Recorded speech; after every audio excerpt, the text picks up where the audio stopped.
Welcome all to the Booze, Boobs, and Blood podcast. I'm your humble co-host, Ween. And I'm Ray. And we watch and review horror movies so you don't have to. This week, baby, to round out our month-o aliens. Month-o aliens. We trudged through the Alien franchise, all of it. All of it. Couldn't. This was prompted because of the new movie that's out, Ray. Yes. Right? Yes, Alien Romulus. Which is chronologically in between Alien 1 from 1979 and Aliens 2 from 86. So it's supposed to be in between. In between us. Yeah, in between. It's I just noticed your name's Weenian. I love it. It's fourth, if we're not counting Predator versus Alien, which we don't, it is the fourth installment. And I think that there's more places to go with this too.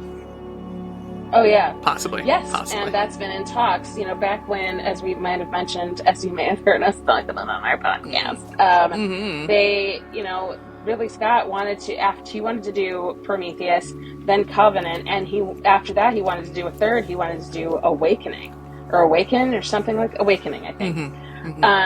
Awakenings with Robin Williams. With what? Awakenings with Robin Williams. It's a movie. It's an old school movie. Okay. Where he plays a doctor, or is he the one who's being awakened? I don't remember. Anyhow, it's a bad joke. Bad joke. Heard of it. Bad. Sorry, I was very confused. It's a tearjerker. Are you serious?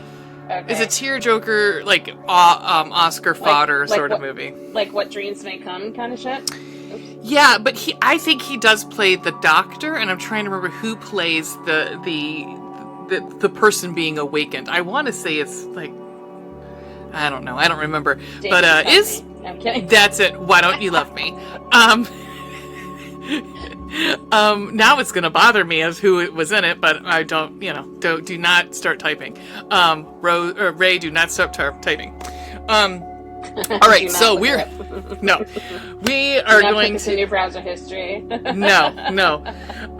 There is a lot. Sorry, I accidentally got a notification and I didn't mean to tap on it. I was trying to tap it away. Don't you hate when that happens? I was trying to tap it away, and instead it clicked on it, and I was like, no, go back. No. P.S. Audience, Ween is in transition to boyfriend's house. Anyway, my computer isn't hooked up yet. I'm on my mobile phone. Yes. So it's so sorry for the jerky. I'm trying to keep it steady and I don't make anybody sick. So sorry about it. Keep it steady.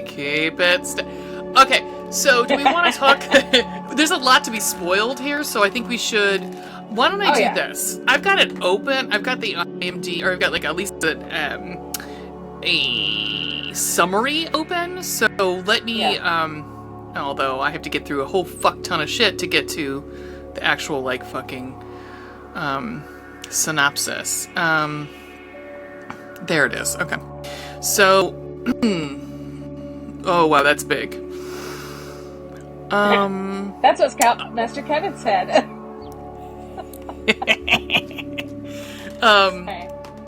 Okay, so you know what? Cool. Sorry, I can't appropriately credit that.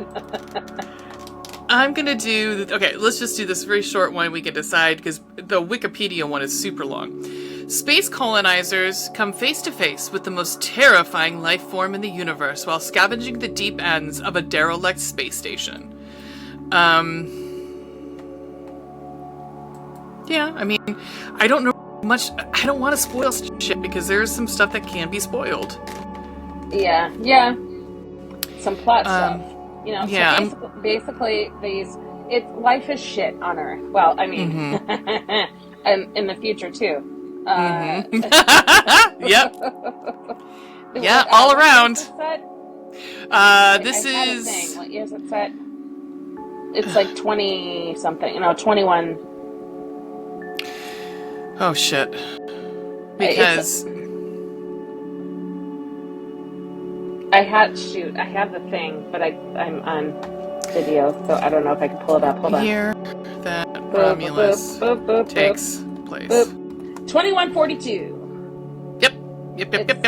About here, let me text this to you so I don't have to keep referring to it, and you can refer to it. There we go. Alien timeline. There we go. Cool. Sweet. And she's back. So there is some stuff we can add in there that I think is not spoilery. We've got, because I think you need to know, because we're going to talk a little bit about the characters a little bit, especially the ones that we really liked, which Andy. Yeah. Andy is our synthetic, and we know he's synthetic from Jump Street. Like, we know he's also very, childlike. It's almost like you think, without knowing at first that he's synthetic, you think he's maybe human and on the spectrum. Right. I was thinking he had, developmental, some developmental issue. Yes. Developmental issue. And he would his hand would shake in a stasis, and he was not as very good at communicating, very smart, but but you're just what's, and she the main character kept calling him her brother. Yes. And I think maybe that was just a coverall for getting him through shit. Because she's definitely white and he's definitely black, and you're like, yes, possibly, but not biologically. Yeah, it's the future. Who knows? But I was like, obviously, she's taking care of this person, and she is. She's his main caregiver. And you don't know he's synthetic until a few minutes in, very shortly into the movie. Yes, it's this is not a huge spoiler. Mm-hmm. No, people are harassing him and beat him up, and you see, rather than where there would be blood, is milk. Cum. There's cum. Cum blood. Kombucha. There's kombucha coming out of his head. But she cool. I mean, we get into action immediately. There's no downtime. This isn't a slow burn. Oh yeah. Really. Oh, it's not a slow burn. If it's any indication of Fede Alverez's other films, it is from Jump. There's no slow burn here. It is. Mm-mm. There are beats for plot. Yeah. But once the plot gets out of the way, he's going. It moves. I guess we should talk real quick about Fede, because we don't get to talk about him very often unless we do one of his movies, which we've done two of his movies. You almost said we don't get to, you were almost about to say, but you got yourself. We don't get to speak to him very often. Oh yeah, I wish we did. Wish, right? Yeah. We were that cool of a podcast. Please. Right? Like us on Spotify, please.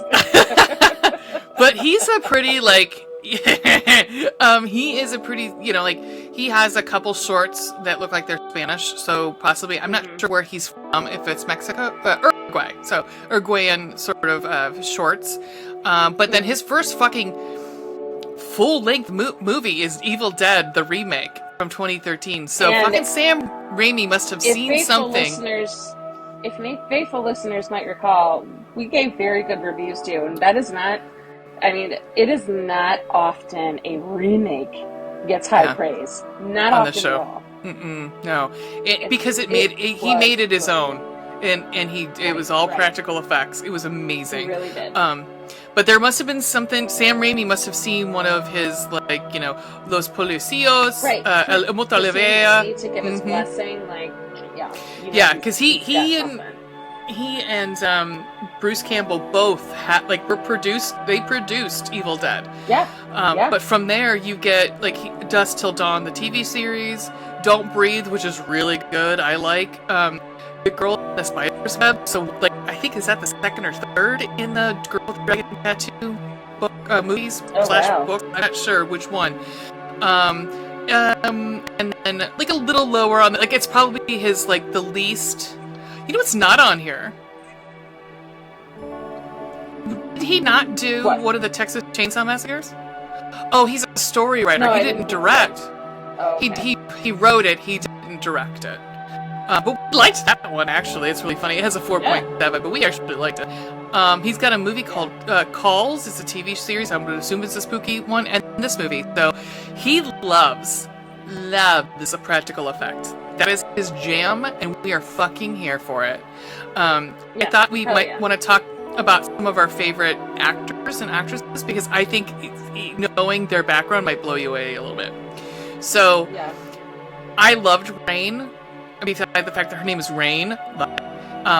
She's played by Kaylee Spacey. She was in the, I don't know who directed it. It's fucking Coppola. It's Sofia Coppola's last film, Priscilla, which was nominated for, I think, Best Actor. There's a couple people. She played Priscilla in fucking Priscilla. Oh, okay. Very well received. Great job in this movie. Yep. I thought she was our new Ripley, i.e. Yes. She's the one who's like she has some big shoes to fill. Exactly, and she's taking care of Andy, played by David Johnson, I think it was. Mm-hmm. British actor. Was amazing. He was phenomenal. Yeah, and there were a lot of TV. Sorry, there were points in the movie where he had to do an American accent and a British accent. I mean, his own natural British accent and an American accent, and it was without missing a beat. It was flawless. Yep, it's fantastic. And his acting, but his change between these moments were so good. So good. 30. Very well acted. 31. Oh 30 God, fucking we're one. We're going to see him in a lot of shit. We're going to see him in currently he's in Industry, which is, I think, it's on HBO, but I think it's a British show that's on HBO, because sometimes the houses sell out to worldwide international productions. Game of Thrones is the same way, because it's not actually I don't think it's an American production. I think they mostly deal with British people. Anywhoozles, so those are the ones I like, and I think the other one I liked was Archie Renault, who played Tyler. I liked him because that's her boyfriend sort of thing. We think that's they have a thing. I think they have a crush on each other, but it doesn't really go to anything. Spoiler. No, not in this movie. They definitely like each other. Yeah, he's another British guy. By the way, there were a couple British accents. By the way, well, I guess I'll wait to talk about that. But just. There were some moments where I had a hard time understanding people. Samesies. I cannot wait to watch this at home when I can put my closed captioning on. Same. Because this gentleman in particular has a very Cockney, but he's really nothing, that kind of dropping, Cockney, dropping F's and all kinds of shit all over the place. A lot of TV. Those of you might know him, of our listeners might know him of Shadow and Bone, which was actually a book series that they brought up to Netflix. He was in Morbius. Morbin time.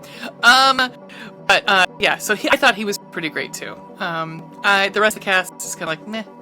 But I mean, they were great. They all did fine. It's a great ensemble cast. It's just none of them stood out besides these three, I think, personally.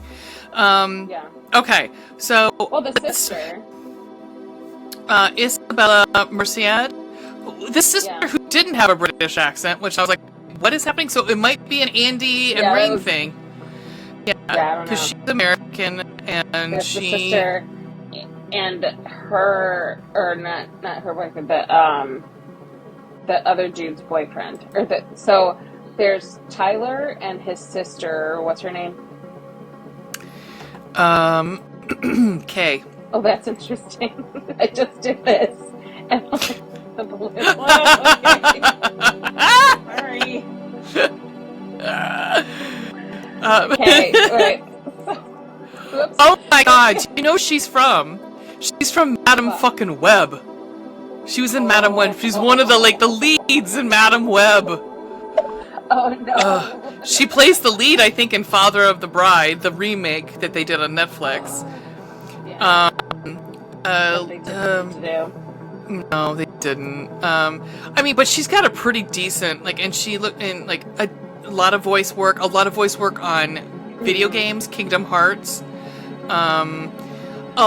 She's a singer. She does, so there's a ton of her. Yeah. I mean, she looks familiar, but I couldn't place her.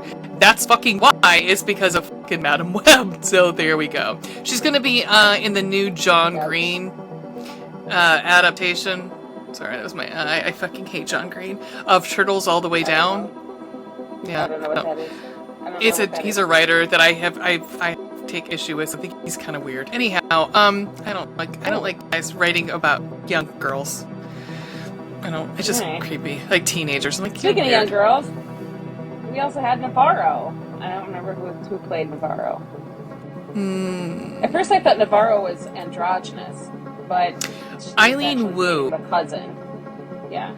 Are they? Bjorn? Is she? Because I thought Bjorn knocked up Kay. I thought. What's this? What was? Well, Navarro was gay. That's what I thought. Or bisexual. Yeah. I thought I heard a reference that they were a couple, or that they were. I don't know. You know what? I don't know. We'll have to watch it again with subtitles because it was not clear. Maybe, but hear me out. Maybe Bjorn was the baby daddy, but like he had slept with Kay, but was still with Navarro because she was very like. Yeah, and saying that can't again, happen, she's also American while the other two are British, so who knows? Not that is like a thing, but like they're supposed to be brother and sister. You would think that. So I think that might be like a. Confused. I think that's an Andy Kay thing or Andy Rain thing. I think it's like she's my sister. I don't know, but like, because she's very hesitant about saying who it was. In fact, she says, "I don't know who it is," but it was very cagey. Like she was like. She not telling the truth. Exactly. Yeah. That's why I think it might be. She didn't want her brother. But I think it might be Baby Bjorn. Oh, so maybe I'll use that as my EPS when we get to a compliment sandwich. Okay. To add a little bit on here, so they're stuck in this fucking like mining planet, and I can't think of the name of it right now. It's miserable. Like it is what you. It's Wayne's like fucking parents getting have died from basically black lung. Because the only job mining jobs, but they also kill you very quickly because exactly. Well, it reminds me a lot of both Blade Runner and also y'all can hate on me, I don't fucking care, but Solo, the beginning of Solo, where that fucking planet that everyone's trying to get the fuck off in Solo, where he ends up going to a mining planet at the end of that. That's but it reminded me that this fucking desperation of people just trying to get out, and your work, it's almost like a prison because you're working your sentence off. Like you have to work for so long on this planet before you can leave. Yeah. Before you're allowed to leave. And actually the movie opens with Rain turning in her credits so she can basically get a passport, for lack of a better word, out of the planet. And they're like, "Oh no, sorry, button. You have 9 more years. Sorry about it." And she's like, "What?" I would love to know. Part of me thinks that so I'm going to put my tinfoil hat on. Oh, we didn't say so. They opened the movie with them taking this rock and putting it on a space station, the Romulus Remus space station, and they cut it open? Isn't it like left they open? Laser cut it. Yeah. Mm-hmm. And they leave it open and they just leave. I think this is a trap. I think this is a trap because they need the alien to to incubate and build more aliens.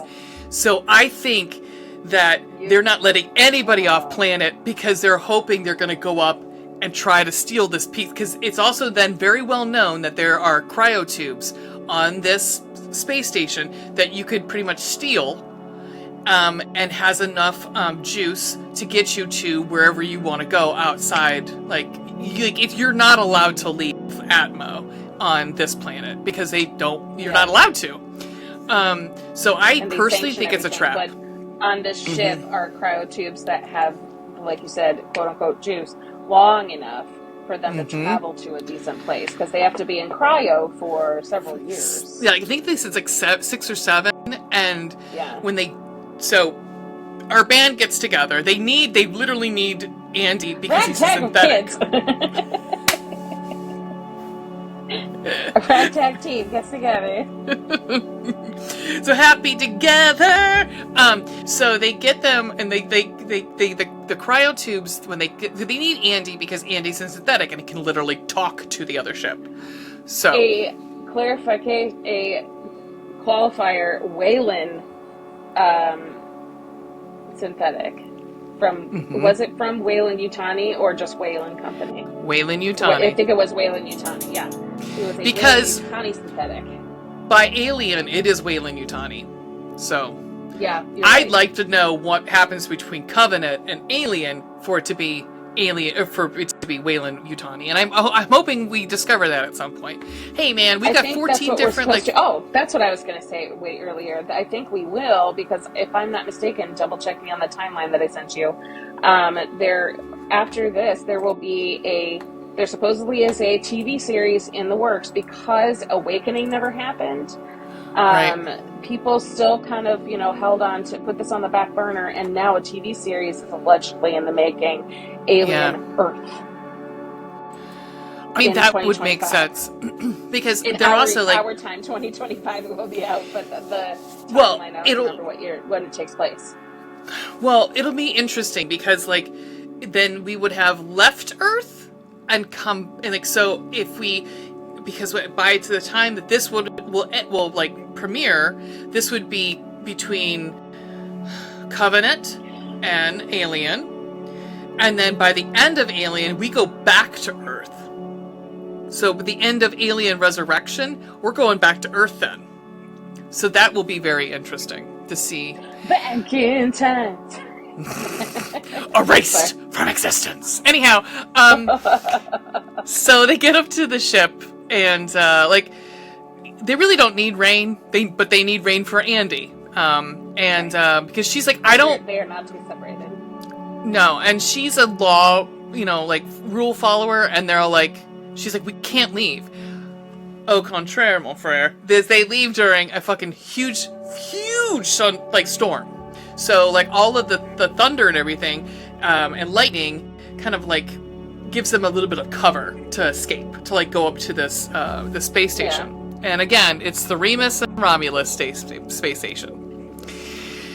So they get in with the help of Andy, and they realize that, there's cryotubes, but they don't have enough juice to get where they need to go. But they're but hold on, we think on the other side there could possibly be, or there's another place, I think there's another section of the space station that they could possibly have more cryotubes. So we're going to go, and they're how are we going to get all these fucking back to the ship? But, so, help me out here. I'm catching feedback a little bit.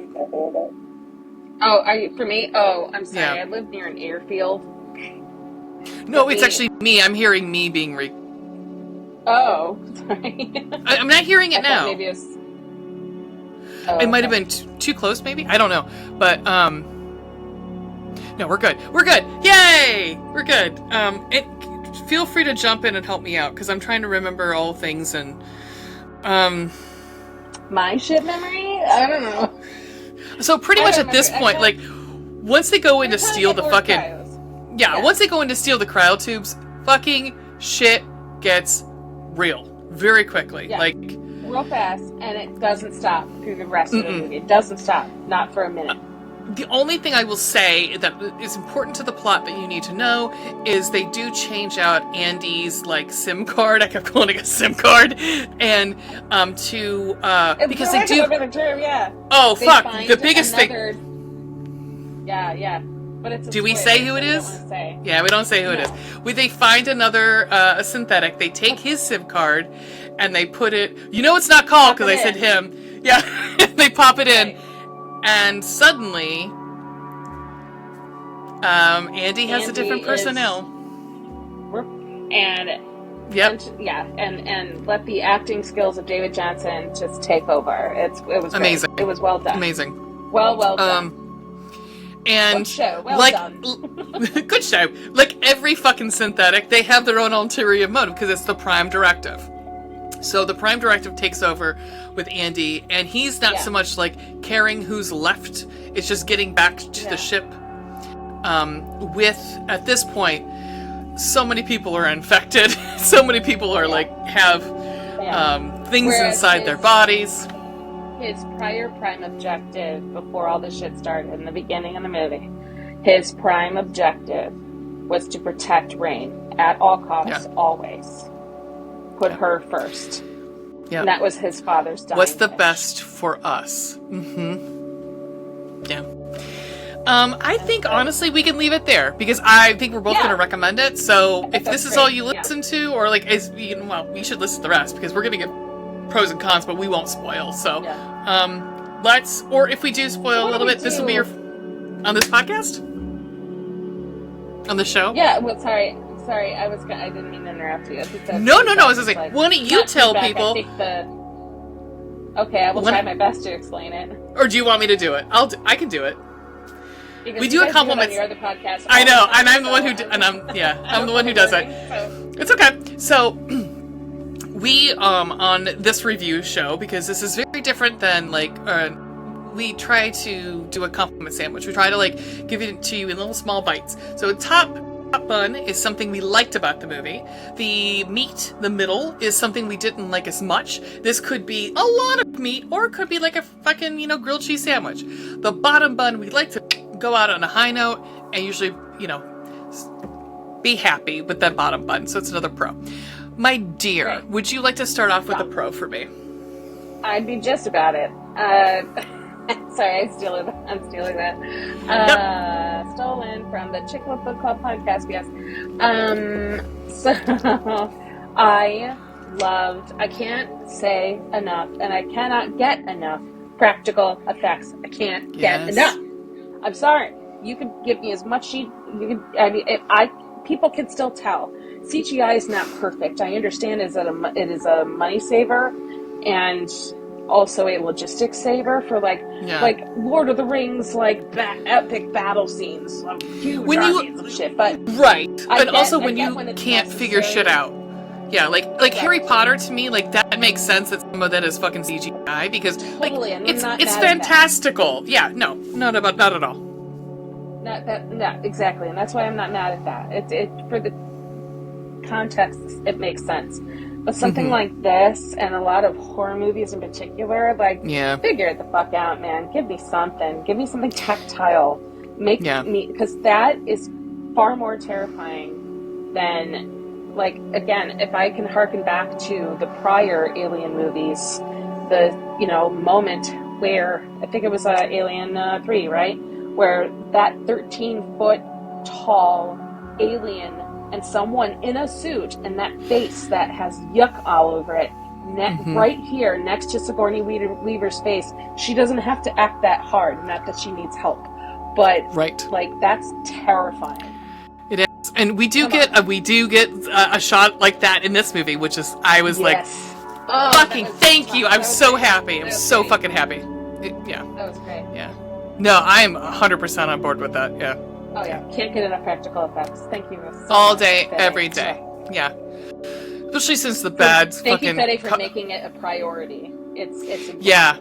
I mean, you could tell that there was bits and pieces here and there, and I personally think that it wasn't so much that it was CGI. I think that they had taken practical and possibly copied it in because of all the face huggers, because there would be almost impossible with as many as are running around at one point for it to all be one take, one shot.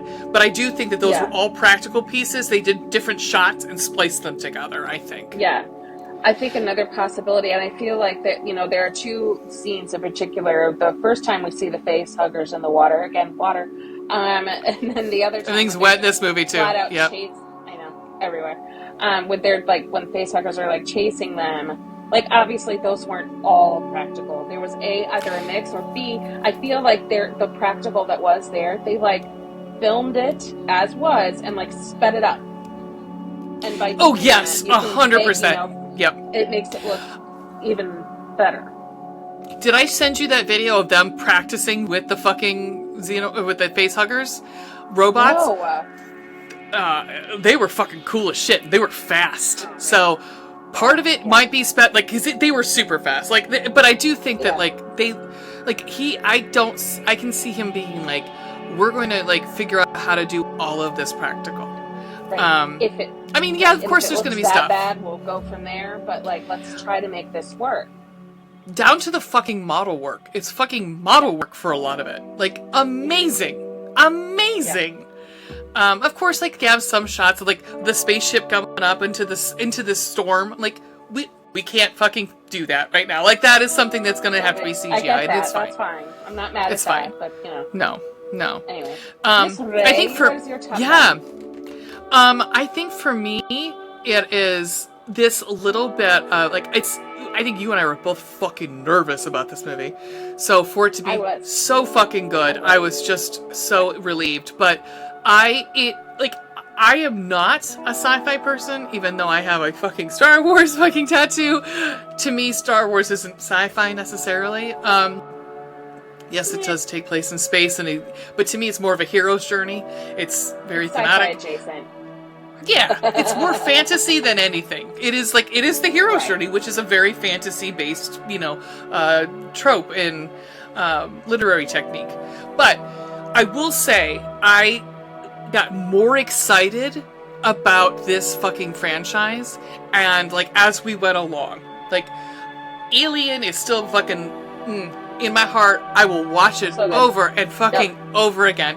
And I am so happy we did this fucking franchise.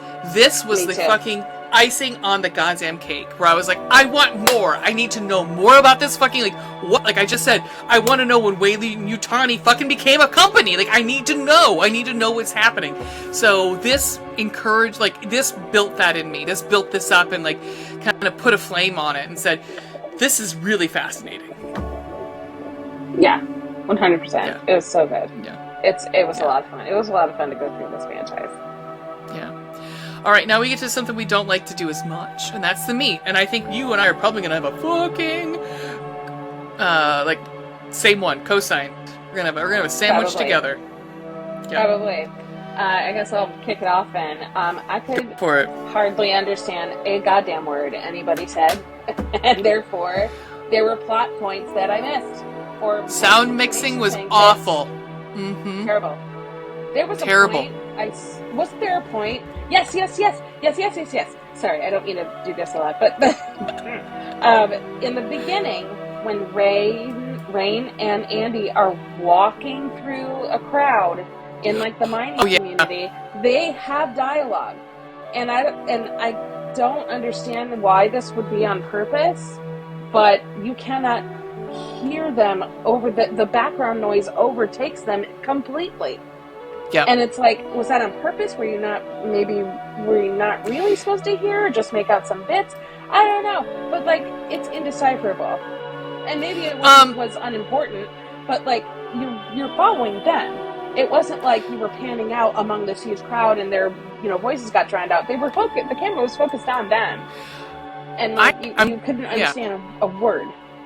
No. I'm going to call out somebody, because I think this is the person who we should probably call out on. I would assume the person who's the ADR mixer, not so much a sound editor, is definitely the ADR mixer, because so if you don't know what ADR is, it's audio, what the fuck is it called? We've talked about it before on here. ADR is, I don't know that, it's, you go back in the booth and in movies, film, thank you. It is, automated dialogue placement.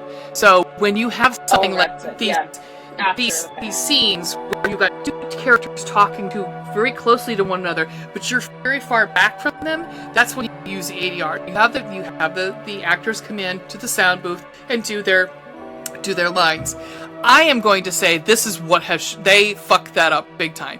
I'm going to call out I'm assuming it's a Mr. with Spencer Carson.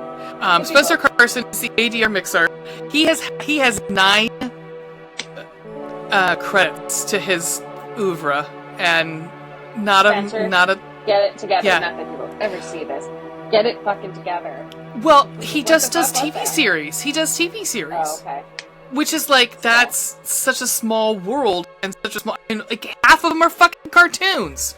So this is literally This was a his major first movie. fucking This was movie. not- Yeah, like Okay, Bargain yeah. Basement. Like, come the fuck on. Like, no one sat back and was like, I mean, Fede, I would assume you speak Spanish or Portuguese or something, and like you're, I couldn't, and I speak. I mean, no, he speaks English also, but like, it had to be like, you had to be like, wait, hold on, like, I can't hear this and understand this. Yeah, like, Right.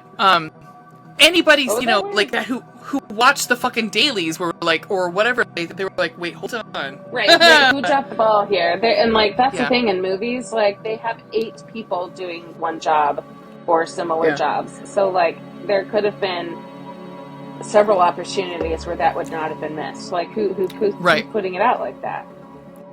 Because people, like, especially like who like have accents, usually are very cognizant of being like, of having enunciation being so that people can understand them, and like, or who Not speak anymore. different languages.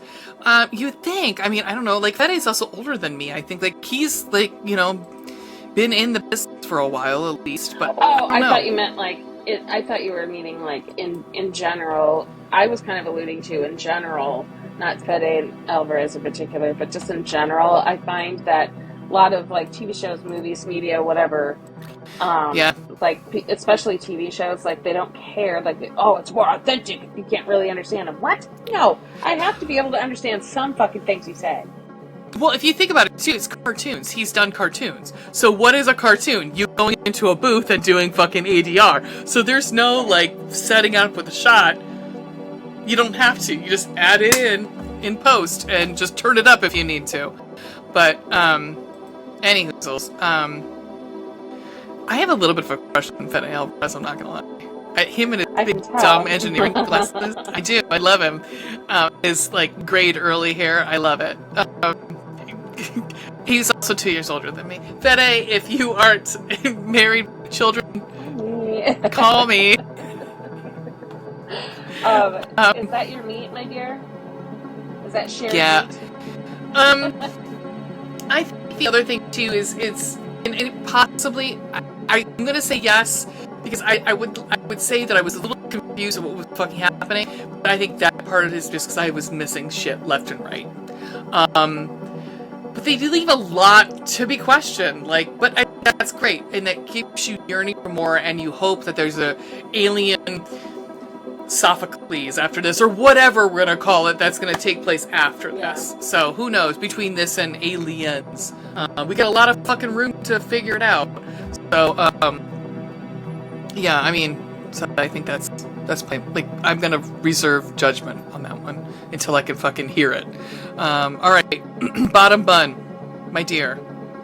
Bottoms. I'm just gonna give this an overall. I had a great time. So I went to see it with Ray, and I went to see it together, accompanied by, a surprise to me, my boyfriend. He also went with us because he was like, because we had in the prior weeks we had seen Deadpool vs. Wolverine 2 times, and therefore saw this trailer 2 times. And the second time, he's like, you know, I think I'm kind of curious. I'll go with you guys when you go see it. And we had so much fun. We did. He loved it too, for what it's worth. And again, he had, you know, grown up with Aliens and watched it like 50 times or something crazy. But he still really liked this. And hello, cut. And I'm gonna. We're doing it live. Overall, there were so many moments, classic suspenseful feeling moments where I was on the edge of my seat. That's what you want. That's what you want. As many horror movies as I've seen, as many, you know, as desensitized as I kind of am in general, I was vocal in that theater. Yeah. That's correct. Come correct. Yeah. I will add on to that. I think going to see it with a full theater was great. It was just chef's kiss. Like, because I think, like, not that we're seeing it by ourselves, like the three of us, if we had sat and, like, no one had been in the theater, but it was like, wasn't it opening night? It was opening fucking night. It was opening night. Yeah. And, like, it was pretty packed. It wasn't, like, packed, like, full. But it was pretty fucking full. Yeah. And it was enjoyable. Like, people clapped at the fucking end of it. Like, yeah. Like, 100%. You know, it was great. Yeah. It was great. It was a good time. I'm gonna say, even though I just made a plea to, you know, if he wants to get with me, but I'm like, really interested. Police! SWAT! I'm very excited to see where Fede goes next. Like, I'm very invested in his career. Like, I think that he's so I can't wait brilliant. to see what's next. Yeah, like, he's, like, up there with, like, fucking, like, I can't believe this name's coming out of my fucking mouth. Oh my God. But after watching Pearl and X, I can't wait to see what Ty West does next. I've seen everything that Ty West has done, and, I mean, for the most part, all fucking bangers. And the same with Fede. Like, so many fucking bangers. Like, I am so tired of the M. Night Shyamalan. Like, that fucking trap movie fucking, like, tanked. And then he's got his I didn't even look. Yeah, it did. And then he's got his fucking daughters are making movies, and those tanked even worse. It's like, I'm just ready for some new blood. And new. Give me something right. new. Give me something I haven't seen. The other one I don't know if they're doing anything, is the guy who did the It remake. Like, I mean, he's fucking amazing too. What the fuck is his name? He's another, like, Latin American. Or Latin, he's Italian. Andy Italian, Muschietti. Sorry. Yeah, Andy Muschietti. See that? Yeah. Muschietti, that's like, what messed me up. Sorry. Yeah, because he's got an accent. Yeah. But I'm excited, and some ladies. I'm excited about lady directors too. But like Fede for me, like, because he has that, like, love of practical. I cannot wait to see what he's doing next. I really can't. I hope he has a hand in the fucking TV show. I can't imagine he will, because he'll be making another one of these. But I'd love to see him get his hands on something like. You know what? I would love to see him get his. I mean, because I know Andy Muschietti is not in the Welcome to Derry thing, but I would love to see him get his hands on Welcome to Derry, or do an episode or a couple of episodes of that, or take on an old school. Like, I mean, he already did fucking Dead Alive. I mean, what about a good Nightmare on Elm Street? What about a good, like, I'm trying to think of something that we. A good one, like a good Nightmare on Elm Street, like, because I think they're good Halloweens, a good Friday the 13th, all practical shit. Like, that to me is like, that would be something that I think he would do. So that gets me excited. Like, I think the movie is brilliant. I thought it was great. It's up. Yeah. It's pretty close up there on my favorites of the year. Mm-hmm. Yeah, for sure. Which, good thing we got this in, because our anniversary is coming up. So it is, Miss Ray. Mm-hmm. So let's do our let's do our ratings. Yes. Oh, yep. Blood and gore. 3. I'm gonna 3. Whew, I'm saying 3.5 at least. Whew. Do you like? Do you remember the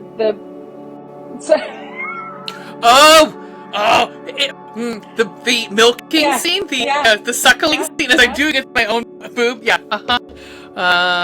Again. Again, I've seen some shit. Well, 3.5. I'll go with you on 3.5. I will co-sign on that. Yeah, it was ooky, man. It was.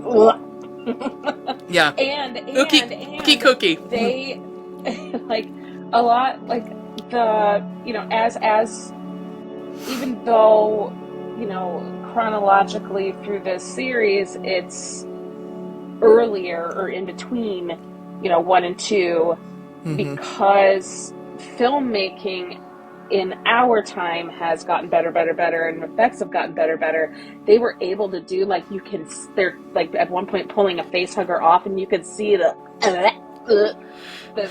as boyfriend referred to it as the forbidden clit coming out of. Oh, this is so we We recorded on Sunday, and we were talking. I think we were talking about Covenant being like the fuck in the mouth. No, I was misremembering. This is the movie where the facehugger was like fucking going for it. It was like thrusting into the mouth. It was fucking the mouth. When in romance novels, when they talk about snapping them hips, that's what was happened with that fucking facehugger. Snap, snap, snap, snap. Yep. Mm-hmm. Yeah, it was. Yeah. Woo. 3.5 for sure. 3.5. Yeah. Spooky, scary. I'm gonna say I think I've maintained a 2 or a 3. I'm gonna go with a 3 on this one because we're back to what the fuck is happening. Same. I'll co-sign that. 3 as well. Because it was suspenseful. I was on the edge of my seat. I was doing everything that any horror filmmaker wants the audience to do. Mm-hmm. I was guessing like, wait, what? Or what was that? Or like,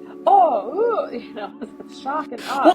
I was in it. I was in it, and I was creeped out. And I think the difference too is like when you have this, like you have Alien, you have this. We still haven't decided. We haven't figured out what the fuck is going on. By Aliens, we know what the fuck is going on. Like, we know that. But if you just watched this movie and had no idea about aliens, holy fucking shit! Like, what is happening? Yeah. So I'm gonna say, I'm gonna say 3. Yeah. Cool. Sex and nudity. 0. But whatever. I mean, that person got their face fucked, but yeah. Yeah, but I mean. Trigger warning, face fucking. Yeah, throat fucking. T-dubs. Yeah. Mm-hmm. Yeah. T-dubs, sorry about it. T-dubs. Fun and entertainment. Oh god, this is a 4 for me. I mean, it was so fun. Same. So fucking fun. Totally 4. Yeah. So fun. Great. So fun. It was a good old time. Fucking run, don't walk. Go fucking spend your money on this. Don't spend your money on, I don't even know what. I mean, this has come out recently, but Trap. What's the one they're called, like Stranger or something? I don't know, whatever. Yeah, don't.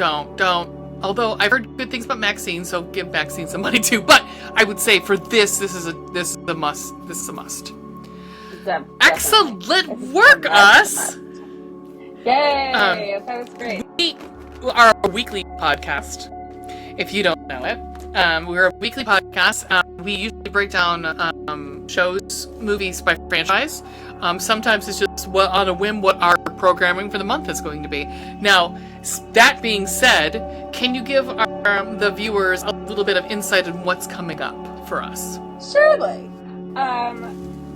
We are, since we've just rounded out and finished our Alien franchise, now we're going back to school, kiddos. We are going back to school.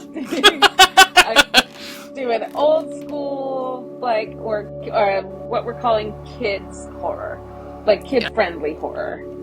Things that we probably watched as a kid. Yeah.